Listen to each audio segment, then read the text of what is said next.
저희 팬층이라고 있잖아요. 팬층. 네. 60대 아버님들 팬층이 아주 두껍습니다. 제가요. 보통 아버님들하고 이렇게 상담을 하면요, 그런 얘기를 많이 들어요. 뭐라도 해야지, 하물며 아파트 경비원이라도 해야지, 놀면 큰일 난다, 병 생긴다, 이런 얘기를 네. 자주 하잖아요. 전 그 얘기에 대해서 반대입니다. 우리 아버님들 고생 많이 하셨잖아요. 네. 공부 열심히 하고 군대도 갔다 와야 되고, 군대 갔다 오면은 결혼도 해야 되고, 결혼하면은 뚝딱 애가 태어났어요.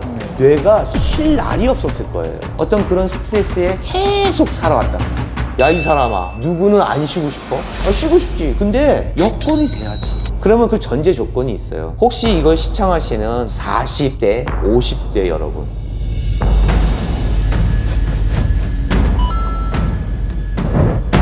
사장님, 네, 저희 금하고 은을 구매하시는 분들 중에 50대, 60대 분들이 많으신데 이분들에게 해주실 말씀 있으시면 해드리면 좋을 것 같습니다. 네, 알겠습니다. 사실 제가 이제 그 유튜브를 찍으면서 저희 그 팬층이라고 있잖아요. 팬층. 네. 팬층이 특히 60대 아버님들 네. 팬층이 아주 두껍습니다. 제가요. 그래서 어떤 일도 있냐면은 부부가 이렇게 오세요. 근데 이 아내분은 영문도 모르고 오시는 거예요. 그래서 그 아내분이 저한테 그런 말을 많이 하세요. 아니, 우리 남편이 아침에 일어나자마자 어딜 가야 된대요. 그래서 따라왔어요. 아니, 밤에도 보고 낮에도 보고, 아니, 사장님 팬이라니까요. 그런 얘기를 들으면 정말 기분이 좋아요. 그래서 우리 아버님들 그 제가 팬층이 두꺼운, 특히 65세 때 요 팬층이 제가 아주 두껍습니다. 물론 우리 어머님 팬층도 있는데 두드러지게 65세 정도의 팬층이 아주 두껍습니다. 그래서 우리 이 아버님들을 위해서 제가 요 컨텐츠를 하나 마련했습니다. 그래서 그 나이대 되신 분들, 우리 아버님들을 주 내용으로 할 거니까요. 그래도 뭐 나이가 젊으시더라도 이제 그 나이대가 언젠가는 올 거니까 그냥 편안하게 들어주셨으면 좋겠습니다. 알겠습니다. 보통 이제 그 아버님들하고 이렇게 상담을 하면요, 이제 그런 얘기를 많이 들어요. 요즘은 뭐 이렇게 재밌는 게 없어. 아니, 왜 재밌는 게 없어요? 그랬더니 그냥 뭐 나이가 먹으니까 그냥 요즘에 밥도 맛도 없고, 뭐 특히 뭐 어디 가고 싶은 데도 없고, 그냥 뭐 사는 게 그렇게 재미가 없어. 이렇게 얘기하시는 분들이 생각보다 많더라고요. 그래서 그분들에게 이게 왜 그럴까를 제가 곰곰이 한번 생각을 해봤어요. 그런데 왜 우리나라 나이 좀 드신 분들의 어떤 고정관념이 좀 있어요. 그 중에 하나가 뭐냐면은, 왜 나이가 들어서도 놀면 안 된다. 네, 그게 굉장히 뿌리가 깊어요. 야, 너 뭐라도 해야지, 하물며 아파트 경비원이라도 해야지, 너 놀면 큰일 난다, 병 생긴다, 막 이런 얘기를 좀 자주 하잖아요. 근데 전 그 얘기에 대해서 반대입니다. 네, 아주 반대고요. 왜 이제 나이가 들면은, 우리 아버님들 고생 많이 하셨잖아요. 진짜 좋은 직장 얻으려고 또 공부 열심히 하고 남들에 뒤처지지 않기 위해서, 그리고 또 하나는 우리나라 의무 중에 4대 의무 중에 또 군대도 갔다 와야 되고, 그리고 군대 갔다 오면은 아내가 결혼도 해야 되고, 결혼하면은 아내 먹여 살려야죠. 거기다 갑자기 뚝딱 하고 애가 태어났어요. 애도 챙겨야 되잖아요. 그러면 남자의 구실은 뭐냐면은, 밖에 나가서 사냥을 해서 사냥한 거를 가지고 와서 우리 아내와 우리 자식을 먹여 살려야 돼요.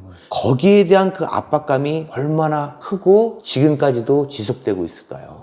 그거는 뇌를 되게 피곤하게 하는 거죠. 왜냐하면은 뭐 상사의 눈치를 봐야죠. 아니면 사업하시는 분들은 고객의 눈치를 봐야 되죠. 또 어떤 거 있을까요? 뭐 예를 들어서 뭐 무역하시는 분들, 돈에 대해서 하시는 분들, 장사하시는 분들, 운전하시는 분들, 뭐 배달하시는 분들, 뭐 여러 가지 직업이 있는데 그 직업은 혼자 하는 게 아니잖아요.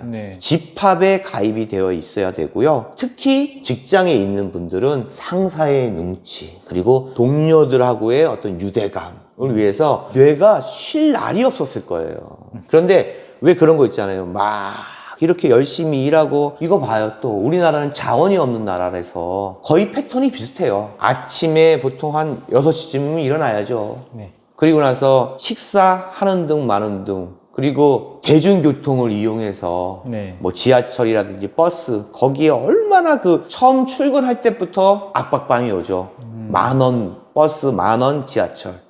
그래서 와 지쳐서 또 딱 회사 갔는데 어저께 했던 그 뭐 서류라든지 내가 해야 될 그 할당된 일을 갖다가 못했을 때 아니면 또 이게 잘 됐는지 안 됐는지를 또 보고를 올려야 되고 어떤 그런 스트레스에 계속 살아왔단 말이에요. 네. 왜 그랬을까요? 왜? 먹여 살려야 되니까. 그렇죠. 네. 그게 의무였어요. 우리 아버님들. 특히 인구가 제일 많은 때가요. 66년생, 7년생, 8년생, 71년생이 아마 제일 인구가 많았을 거예요. 그때는요. 중학교 때 반이 저 같은 경우에는 23반까지 있었어요. 한 반에 70명인데 23반까지 있었어요. 중학교 때. 근데 저는 이게 제일 많은 줄 알았거든요. 네. 그런데 어떤 분 얘기를 들었더니 네. 학급이 30개 정도 되는 데도 있다고 하더라고요. 그때 인구가 네. 제일 많았단 말이에요. 그런데 그때 그 인구들이 지금 이제 제 친구들도 그래요. 이렇게 가면 은퇴 걱정을 많이 해요. 정년퇴직. 지금 정년퇴직은 몇 살 정도 돼 있어요? 지금 뭐 직장마다 다 다르겠지만 그래도 한 60대 정도까지는 되는 것 같아요. 보통 한 60, 좀 늘었다기도 했는데 한 네. 그래도 65세 정도 되면 거의 다 은퇴를 하는 네, 것 같더라고요. 맞아요. 뭐 63, 65 정도 네. 되는 걸로 알고 있는데 그런 분들, 저도 그걸 걱정하고 있는 친구들도 많고요.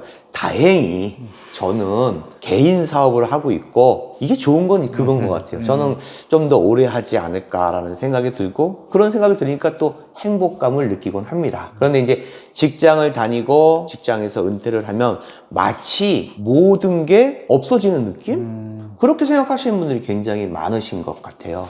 저도 가끔 이제 저희 아내와 부부싸움을 솔직히 말하면 가끔이 아니라 자주 합니다. 네. 자주 하는데 네. 아주 사소한 거 갖고 싸워요.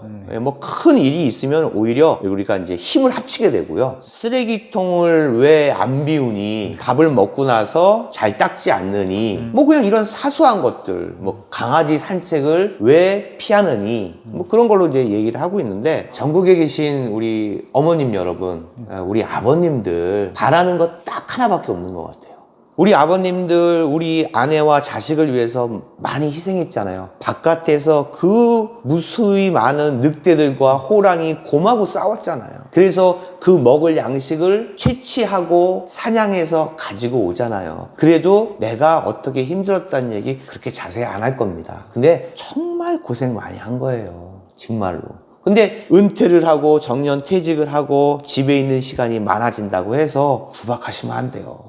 우리 아버님들이 바라는 것 딱 한 가지 그것만 해주시면 돼요. 다른 건 솔직히 필요 없어요. 딱 하나 그건 뭐냐면 바로 칭찬이에요. 농담이라도 그렇게 해주시면 돼요. 잠깐 나왔다도 어땠어요? 잘 다녀오셨어요? 우리 자녀분들 아버지한테 아빠 아버지, 오늘 왠지 더 잘생겨 보이시는 것 같아요. 아버지, 건강 어떠세요? 아버지, 팔목 보니까 옛날하고 별 다른 게 없네요. 뭐라 그러죠?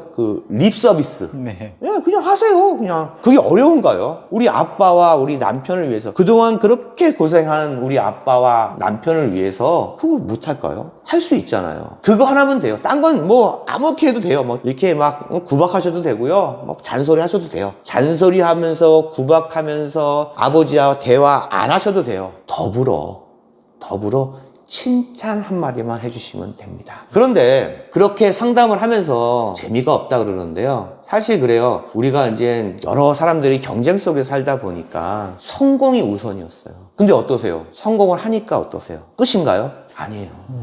또 높은 곳을 보게 돼 있어요. 그게 인간의 욕망이잖아요. 돈을 벌고 싶어요. 근데 돈을 벌었어요. 그런데 또 돈을 벌게 되면 또 벌고 싶은 게 인간의 욕망이에요. 그런 나의 어떤 그 욕망이 계속 지속되는 거죠. 언제 그게 지속되겠어요? 우리가 젊었을 때는요, 막 사람 만나는 거 되게 좋아하잖아요. 네. 인맥을 쌓아라. 책 같은 데 보면 그런 거 많이 나오잖아요. 물론, 인맥 쌓아야죠. 사람들 많이 만나야죠. 그리고 비즈니스 해야 되죠. 근데 나이가 좀 들면 인맥을 더 쌓아야 될까요? 지금 있는 관계만 해도 상당히 많은데 새로운 인맥을 쌓는 건 저는 반대입니다. 오히려 지금 인맥을 줄이세요. 내가 나를 사랑할 시간이 점점 많아져야 돼요. 예를 들어서 65세가 됐는데 놀면 안 된대. 친구들도 그래요. 야, 너 뭐라도 해야지. 놀면 안 돼. 너 큰일 나. 병 생겨. 너 우울증 걸려. 이게 정말 정답일까요? 저는 그렇게 생각을 안 합니다. 왜냐? 65세가 돼서 나만의 세계, 뇌, 그동안 혹독하게 생각을 많이 했던 내 뇌를 편안하게 쉬게 해줄 시간이 필요하다고 생각을 해요. 그리고 내가 보지 못했던 거, 가지 못했던 곳, 내가 하고 싶었던 일, 이런 것들을 굴레, 스트레스를 받지 않는 그 굴레를 촥 쳐버리고요. 내가 나를 할 시간을 찾는 거죠. 뭐 아침에 일어나서 기계적으로 아마 처음에 일어날 거예요. 은퇴하시고 정년퇴직하시고. 왜? 습관이 되어 있으니까. 6시에 일어났어. 근데 갈 데가 없어. 슬프다 보니까 우울증이 생겨. 그러지 마세요. 찾아가시면 돼요. 왜 우울증이 생겨요? 혼자 노는 방법을 배우셔야 돼요. 자, 예를 들어서 그럴 수가 있어요. 이제 아침에 딱 일어났는데 햇볕이 쫙 들어와요. 옛날에는 이게 못 느끼던 거거든요. 네. 딱 들어오면 그런 거 없이 빨리 준비하고 아침밥도 먹느니 뭐하고 빨리 챙겨서 그 시간에 회사를 가야 돼요. 직장을 가야 되고요. 내 사업체를 가야 돼요. 특히 공무원들 같은 경우에는 더더욱 그게 심하겠죠. 그런데 이제 거기서 자유로워졌어요. 그런데 나는 자유롭지가 않은 거예요. 자꾸 그게 생각나요. 왜 그런 거 있어요? 자식들 결혼시킬 때 내가 직장에 있을 때 시켜라. 그래야지 사람이 많이 올 거 아니에요. 왜? 이거 네. 축의금 요거 저도 그랬던 것 같아요. 현직에 있을 때 자녀들을 시집 장가를 보내는 게 좋다. 그래야지. 왜? 공무원들도 현직에 있을 때 공무원이지 그만두면 글쎄요 이렇게 막 금방 그럴 거예요. 그런 거 익숙해지셔야죠. 그리고 바람. 내가 그전에 느끼지 못하는 바람의 냄새, 바람의 촉감, 이런 거 느낄 수 있어요. 그리고 또 뭐가 있어요? 내가 하고 싶었던 거. 내가 지금 당장 할 일이 없는 게 아니고요. 내가 할 일을 만들면 돼요. 하지만 시간의 구애를 받지 않고요. 상사나 동료의 스트레스가 없는 해방감에서 찾으셔야 된다는 거죠. 어떤 연구 결과도 있어요. 수명이요. 무려 7년이 늘어나요. 어떤 직장에 계속 있고 내가 일을 찾아서 해야 되고 또 그 일에 대해서 책임을 져야 되고 해서 마지막까지 75세, 80까지 일하는 게 미덕이 아닙니다. 이제는 뇌를 편안하게 해주고 내 몸을 편안하게 해줘야죠. 그동안 너무 열심히 일했잖아요. 쉬게 해주세요. 자, 근데 조건이 있어요. 야, 이 사람아, 누구는 안 쉬고 싶어? 그 말이 맞잖아요. 네. 쉬고 싶지. 근데 여건이 돼야지. 네. 그러면 그 전제 조건이 있어요. 혹시 이걸 시청하시는 40대, 50대 여러분, 미친 듯이 일하세요. 그리고 사업하시는 분, 미친 듯이 일하세요. 승진을 하기 위해서 열심히 일하시고요. 명예를 위해서 열심히 일하시고요. 돈을 벌기 위해서 열심히 일하세요. 제가 말씀드리는 거는 65세 이상을 말하는 겁니다. 근데 그 조건이 뭐냐면은 방금 말씀하신 그게 맞아요. 일단 제일 중요한 게 돈이에요. 돈이 있어야죠. 돈이 있어야 놀기라도 하고 뭐 어떻게 하죠. 근데 대부분의 사람들이요, 돈이 있어도요, 여유가 있어도요, 일을 하려고 한다는 거죠. 저는 그걸 하지 말라는 얘기입니다. 자기를 사랑하고 여유 있게 지내라는 얘기죠. 돈이 있어요. 근데 이런 경우가 있어요. 돈이 많으신 분들은요, 더 우울하세요. 왜냐면은 그런 게 있더라고요. 저는 못 느껴본 거예요. 네. 저는 못 느꼈는데 내가 이제 에르메스의 핸드백을 갖고 싶어. 근데 저걸 갖기 위해서 막 저축도 하고 짭을 하나 더 해. 그래서 막 열심히 해서 그걸 딱 모아갖고 그 가방을 샀을 때의 기쁨. 그건 정말 도파민이 막 나오는 거예요. 너무 행복하죠. 그런데 이런 걸 또 하나 사고 2개 사고 3개 샀어요. 그 다음부터는요, 그걸 잘 못 느껴요. 이미 경험해 본 거니까. 좋은 차를 타고 싶어요. 요즘은 뭐 벤츠도 좋은 거 아니죠? 네. 뭐가 좋을까요? 벤틀리? 그런 거. 벤츠도 좋긴 한데. 그러니까 제가 말하는 거는 네. 어떤 그 욕망을 얘기하는 거예요. 그래서 나는 이제 벤츠도 해봤고, 돈 많이 벌어서 벤틀리도 해봤어. 근데 그걸 또 하다 보니까 욕망이 안 생겨. 우울해. 더 이상 갈 거를 찾기에는 너무 힘들고 해본 거 경험이 있기 때문에 더 하고 싶지 않아. 근데 그걸 경험하지 못한 사람들은 막 그 욕망으로 달려가는데 해본 사람들은 좀 더 그렇게 돼요. 근데 그 후에 이분들이 하는 일이 뭐냐면은 바로 그 도파민이 나올 수 있는 또 하나의 단계가 바로 기부예요. 베푸는 거. 그래서 이제 자기가 얼마만큼 부의 축적을 하신 분들은요, 그런 걸 사고 나서 도파민이 발생돼서 행복을 느끼는 건 지났다는 얘기죠. 그래서 그분들은 오히려요, 이렇게 막 청바지 하나에 면티 입고 다녀요. 네. 그리고 차도 내가 이거를 누구한테 보이기 위한 그런 게 아니라 왜 그냥 보통 차 그런 거 끌고 다니면서 나는 다 경험해 봤기 때문에 부러운 게 없는 거예요. 그거 뜨면서 나의 행복이니까. 그러면 그 단계가 넘어가면 이제 남을 도와주기 시작하는 거죠. 기부. 그걸 뭐라 그래요? 우성 씨 그거 알아요? 그거? 그게 노블리스 오블리주 맞나요? 아, 그래, 맞아. 네네네. 그거요. 아니, 길어갖고 내가 못 네네. 외우겠어요. 네. 그런 쪽으로 네. 이제 가는 거죠. 네. 그래서 그렇다 보면은 그런 게 있어요. 내가 어느 정도의 연금을 받는다든가 저축을 해놓은 게 있다든가 그랬을 때 이제 요렇게 요 단계의 얘기가 나오면 제가 또 할 얘기가 있어요. 그게 뭐냐면은 바로 여러분들이 이제 은퇴를 하시잖아요. 그리고 이제 정년 퇴직을 하면은 뭐 연금을 받는 분들도 있고 퇴직금을 받는 분들도 있단 말이에요. 그런데 야, 나는 아직은 좀 쌩쌩해. 맞습니다. 요즘에 평균 수명이 계속 길어질 거예요. 예, 굉장히 의학이 발달할 거고요. 야, 나 아직 젊은데 일하고 싶은데 이게 뭐야? 맞습니다. 그런데 저는 그렇게 생각을 해요. 여러분들이 이제까지 살아오신 거, 우리 어머님들